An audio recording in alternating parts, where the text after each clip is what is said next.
Una noche de noviembre de 1984, en un estacionamiento desierto en Tampa, Florida, apareció una joven sacudida y aterrorizada. Acababa de escapar de 26 horas de horror a manos de un desconocido, pero cuando habló sobre lo que había vivido, nadie le creyó. Pensaban que lo había inventado. Muchos la descartaron como una adolescente problemática en busca de atención. Sin embargo, en solo unos días, todo cambió. Cuando comenzaron a aparecer los cuerpos de varias jóvenes, uno tras otro, los investigadores empezaron a unir las piezas. Y la chica que al principio fue ignorada resultó ser la testigo clave, la única sobreviviente conocida que recordaba cada detalle del hombre que la había secuestrado. Gracias a su valentía y memoria aguda, la policía logró localizar a uno de los delincuentes en serie más notorios de la historia de Estados Unidos, un hombre con una profunda obsesión que había atacado al azar a numerosas víctimas inocentes. Tomaría casi 3 décadas para que finalmente se hiciera justicia. Acompáñanos mientras exploramos los escalofriantes detalles detrás de este impactante caso. Y no olvides dar like y suscribirte para no perderte ninguna de nuestras próximas historias. La noche del 5 de noviembre de 1984, en un estacionamiento remoto y desierto en Tampa, Florida, el silencio fue interrumpido por el sonido de un coche acelerando hacia la oscuridad.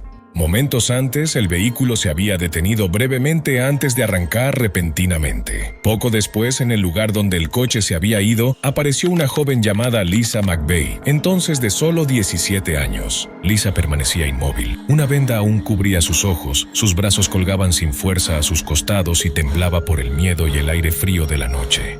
Parecía abrumada, incapaz de moverse. Lisa acababa de soportar las horas más oscuras de su vida, pero nadie sabía lo que había pasado. Tras una larga pausa, se recompuso lentamente. Se quitó la venda con cuidado y miró a su alrededor. Al no ver a nadie cerca, corrió hacia la carretera principal más cercana.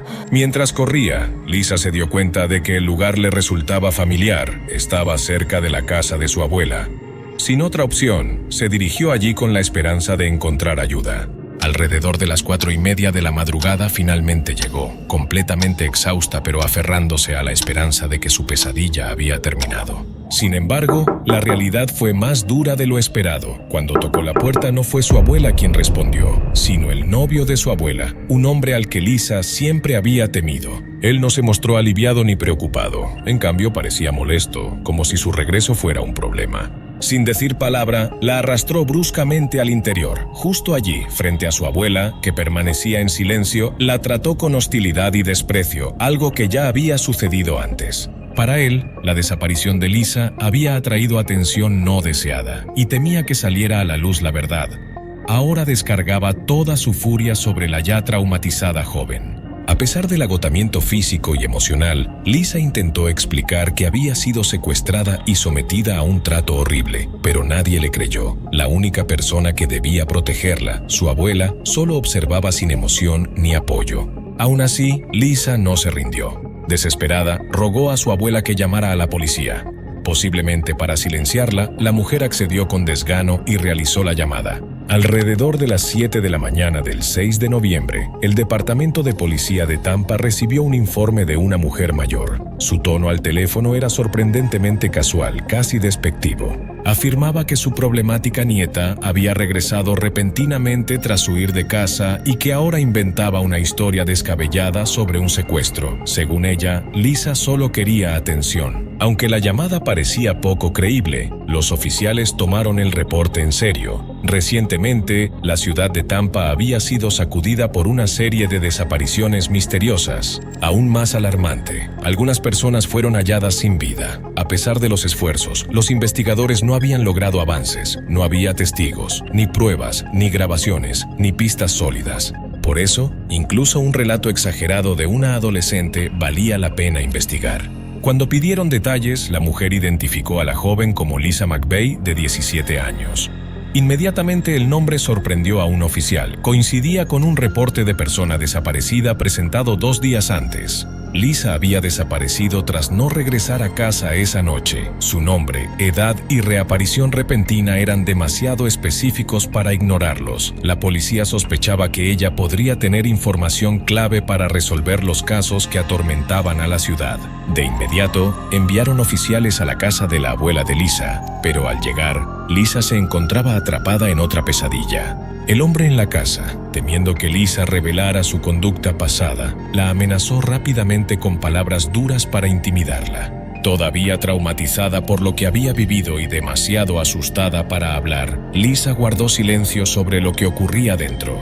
Afortunadamente, la policía no la interrogó allí. En cambio, la llevaron al departamento de policía de Tampa para garantizar su seguridad e iniciar una investigación adecuada. En la comisaría, Lisa fue llevada a una sala de entrevistas donde conoció a una detective encargada de recoger su declaración inicial. Lisa contó todo, cómo un extraño la había secuestrado, la mantuvo cautiva durante días, la maltrató física y emocionalmente, y cómo logró escapar. Pero en lugar de recibir compasión, Lisa fue recibida con escepticismo. La detective la interrumpía constantemente, hacía preguntas irrelevantes y parecía no creerle. Lisa se sintió perdida, herida e insultada. Después de todo lo que había sufrido, ni siquiera la justicia parecía estar de su lado. Abrumada, rompió en llanto durante la entrevista. Sus desesperados sollozos llamaron la atención de otros oficiales cercanos que entraron rápidamente a la sala. Reconociendo la gravedad de la situación, el supervisor decidió asignar a otra persona, alguien que realmente la escuchara. A la mañana siguiente, Lisa conoció al sargento Larry Pinkerton, un investigador veterano especializado en crímenes graves en Tampa. A diferencia de la detective anterior, Pinkerton hizo que Lisa se sintiera segura. Se mostró tranquilo, respetuoso y atento a cada palabra. Durante horas, Lisa relató todo lo que había vivido durante las 26 horas que estuvo cautiva por un individuo perturbado. Al finalizar la entrevista, su detallada declaración fue incluida de inmediato en un expediente especial y enviada con urgencia al Buró Federal de Investigaciones. Desde ese momento, el caso entró en una nueva etapa, impulsado por el valor de una joven. La declaración de Lisa McVeigh, registrada por la policía de Tampa, detalló todo lo que soportó durante su desaparición. Su relato no solo proporcionó pruebas cruciales para una importante investigación, sino que también se convirtió en testimonio de su valentía extraordinaria frente a un trauma inimaginable. Todo comenzó en las primeras horas del 3 de noviembre, 1984, alrededor de las 2 de la mañana. Lisa acababa de terminar su turno nocturno en una tienda de donas Krispy Kreme, donde trabajaba a tiempo parcial para mantenerse. Como de costumbre, regresaba a casa en bicicleta por una carretera tranquila y débilmente iluminada, esperando llegar antes del amanecer, pero esa noche nunca llegó a casa. Al pasar por el estacionamiento de una iglesia, Lisa sintió de repente que algo andaba mal. Una figura alta emergió de las sombras y en un instante la agarró por el cuello, tirándola de su bicicleta. Antes de que pudiera reaccionar, él la amenazó con un arma y le advirtió que no resistiera. Rápidamente le ató las manos, le cubrió la boca y los ojos y la obligó a subir a un auto rojo estacionado cerca. El vehículo arrancó a toda velocidad, dejando atrás la carretera vacía. Aunque el miedo la abrumaba, Lisa hizo todo lo posible por mantenerse alerta. Mientras estaba en el auto, se concentró en recordar cada detalle posible, los olores, los sonidos, las sensaciones. Afortunadamente, la venda en los ojos tenía un pequeño desgarro que le permitió mirar hacia afuera y captar destellos de su entorno. Notó la alfombra roja del auto, los asientos de tela blanca y la palabra Magnum en el tablero, una pista crucial sobre la marca del vehículo. Después de conducir durante horas, él llevó a Lisa a su apartamento donde su pesadilla se intensificó. Estuvo retenida allí durante 2 días, soportando un fuerte sufrimiento emocional y físico. Lo que más la impactó fue que el hombre se jactaba abiertamente de lo que había hecho en el pasado. Afirmaba haber dañado a muchas mujeres antes y expresaba un profundo resentimiento hacia ellas. A pesar de tener los ojos vendados, Lisa se esforzó por memorizar sus rasgos físicos. En un momento, lo tocó suavemente en la cara con el pretexto de calmarlo y notó su pequeño bigote, nariz respingona y pómulos prominentes, detalles que más tarde ayudarían a las autoridades a identificarlo. Lisa no se detuvo allí. Deliberadamente dejó sus huellas dactilares en objetos del baño, la perilla de la puerta, el grifo, el espejo y todo lo que pudo alcanzar. Con la esperanza de que la policía algún día encontrara y atrapara al responsable, Lisa no se rindió. Aunque no estaba segura de sobrevivir, se dio una oportunidad al confiar en su memoria y determinación. También contó cada paso desde el auto hasta la entrada del apartamento, escuchó atentamente los sonidos del vecindario e intentó recordar la dirección que tomó el auto antes de detenerse. Lisa se dio cuenta de que cuantos más detalles pudiera retener, mayor sería la posibilidad de encontrar justicia y posiblemente salvar a otras chicas del mismo destino. Toda esta información, sus declaraciones, la apariencia del hombre y los detalles del apartamento se recopilaron en el expediente del caso y se entregaron al FBI, lo que dio inicio a una cacería para capturar a uno de los criminales más peligrosos de Estados Unidos durante los años 80. Lisa McVeigh recordó que apenas unas horas después de haber sido llevada, aún vendada y atada en el apartamento desconocido, escuchó que encendían la televisión. Era un noticiero local que informaba sobre una persona desaparecida, alguien vista por última vez al salir de su turno en Krispy Kreme. La voz del presentador sonaba clara. Lisa había sido catalogada como persona desaparecida crítica y las autoridades la buscaban con urgencia. Al escuchar su nombre en la TV, Lisa se llenó de pánico. Se dio cuenta de que si los medios lo informaban, toda la ciudad podría estar buscándola, pero esto también podría hacer que el hombre que la tenía entrara en pánico y actuara irracionalmente. Al notar su reacción, él se acercó rápidamente y le advirtió con voz fría y cortante que guardara silencio, amenazándola si hacía otro sonido. Lisa dejó de llorar de inmediato, sabiendo que un solo error podría costarle todo. Pero durante esta aterradora experiencia, Lisa comenzó a notar algo inesperado. El hombre nunca dijo que realmente tenía la intención de terminar con su vida. De hecho, repetidamente le dijo que si se mantenía tranquila no la lastimaría. Ese pequeño detalle le dio a Lisa una pizca de esperanza. Sintió que aún quedaba un rastro de humanidad en él, y eso fue suficiente para idear una audaz estrategia de supervivencia. Comenzó a hablarle, intentando crear algún tipo de conexión, por frágil que fuera. Fingió ser amable y comprensiva. Incluso sugirió que podría ser su novia si la dejaba vivir y que nunca le contaría a nadie lo que había pasado. Sus palabras lo dejaron en silencio. No respondió, pero Lisa pudo sentir vacilación en su mente. Sin detenerse, continuó apelando a cualquier compasión que le quedara. Lisa inventó una historia desgarradora, diciendo que su padre estaba postrado en cama y que su abuela y el resto de la familia no podían cuidarlo. Le dijo que ella era la única que podía cuidar de su padre y que ambos dependían uno del otro para sobrevivir. Si algo le pasaba a ella, su padre no lo lograría. Esas palabras parecieron tocar algo profundo en el hombre. Ya fuera culpa o un raro momento de compasión, eligió no hacerle más daño. Después de aproximadamente 26 horas en cautiverio, cambió repentinamente. Volvió a meter a Lisa en el auto, esta vez sin ataduras ni venda en los ojos, y le pidió la dirección de su casa.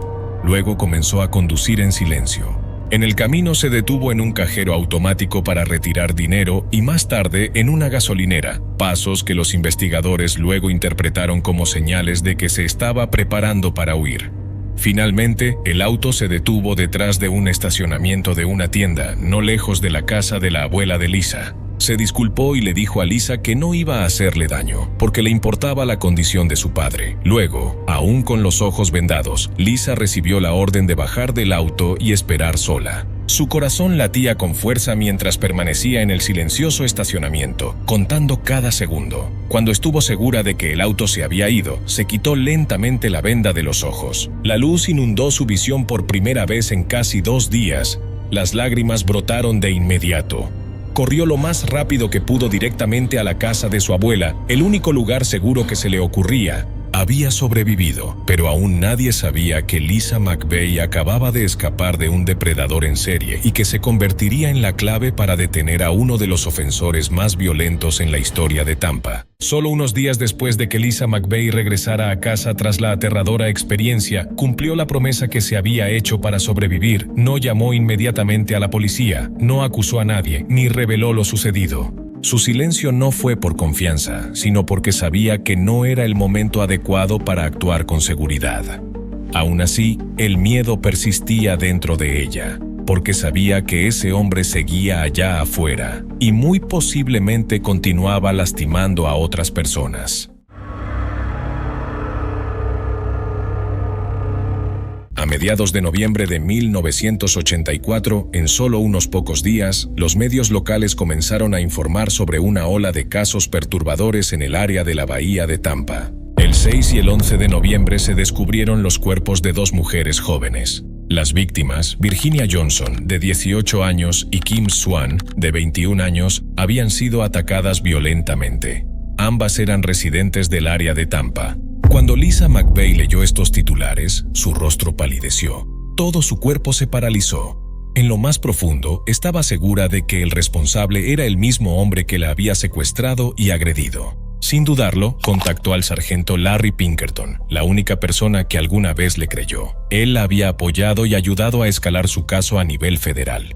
Después de escuchar lo que Lisa tenía que decir, Pinkerton se puso en contacto de inmediato con la oficina del sheriff del condado de Hillsborough y la conectó con el grupo de trabajo que investigaba la cadena de casos que causaban pánico en toda Florida. En ese momento las autoridades estaban profundamente preocupadas. Las mujeres estaban siendo atacadas en todo el estado y los investigadores tenían muy pocas pistas. Antes del caso de Lisa ya habían perdido la vida 8 mujeres en el área de Tampa Bay y casi no había evidencia. La persona detrás de estos crímenes parecía cuidadosa y metódica, dejando casi ninguna huella. Las autoridades temían que el número de víctimas siguiera aumentando. El testimonio de Lisa les dio esperanza. Finalmente, tenían una pista potencial.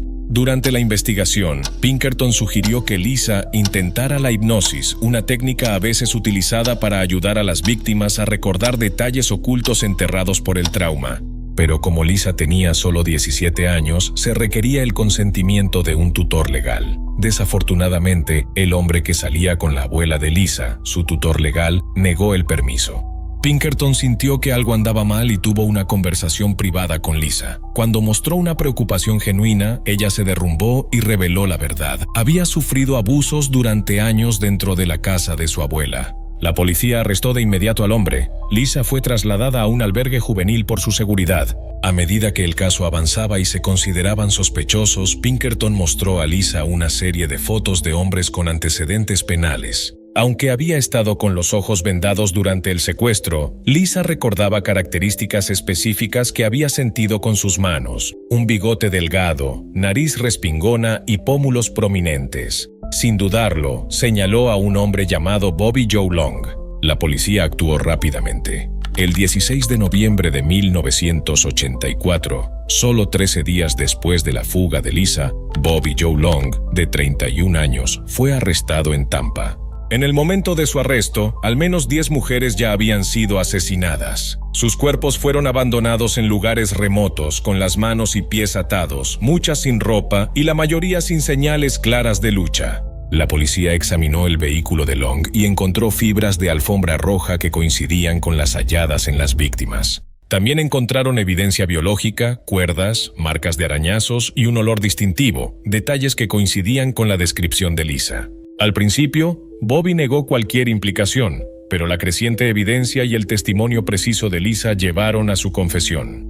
Finalmente, admitió haber terminado con la vida de 9 mujeres y haber cometido decenas de otras agresiones. La cadena de crímenes ocurrió a lo largo de 9 meses en 1984, aunque el comportamiento delictivo de Bobby había comenzado en 1981. Antes de su arresto, Bobby Long tenía un patrón de contactar personas a través de anuncios clasificados en periódicos locales. Usaba estos anuncios como fachada, fingiendo estar interesado en comprar o vender artículos para acercarse a sus objetivos. Desde allí, llevaba a cabo sus intenciones dañinas. Debido a este método calculado, los medios le dieron el apodo de el depredador de los anuncios clasificados, un individuo manipulador que seleccionaba a sus víctimas a través de lo que parecían ser anuncios inofensivos. Bobby Joe Long nació el 14 de octubre de 1953 en Kenova, Virginia Occidental, Estados Unidos. Su infancia estuvo llena de inestabilidad. Tras el divorcio de sus padres, Bobby fue criado principalmente por su madre, Luella, y luego se mudaron a Florida. La relación entre Bobby y su madre era tensa y emocionalmente poco saludable. Luella trabajaba en un bar y solía vestirse con ropa reveladora, trayendo a menudo hombres desconocidos a casa.